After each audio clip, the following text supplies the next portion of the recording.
Welcome to the Learning Pines YouTube. We hope this video helps. In this video, I will show how to make loom popsicles. To begin this fun craft, you will need a few essential items.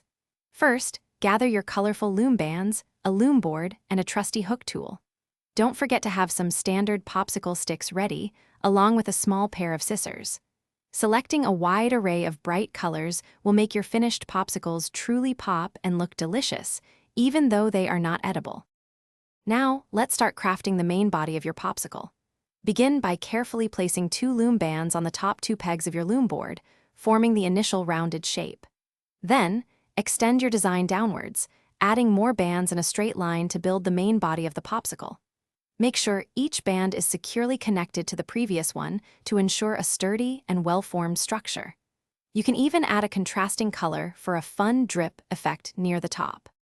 With the main body of your popsicle taking shape, it's time to add the stick.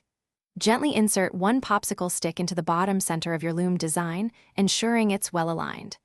To secure it firmly, loop a few additional bands around the stick and through the bottom loops of your popsicle. Next, use your hook tool to carefully pull the final bands through all the loops, sealing the design. Finally, gently remove your completed loom popsicle from the board. Your loom popsicle is almost complete, but now comes the fun part: decoration. Get creative by adding tiny loom band sprinkles or even a small bite mark to make it look more realistic and playful. You could also craft a simple stand using extra loom bands or a piece of cardboard to display your creations upright. These colorful, handmade loom popsicles make fantastic, unique decorations for your room or thoughtful gifts to share with friends and family.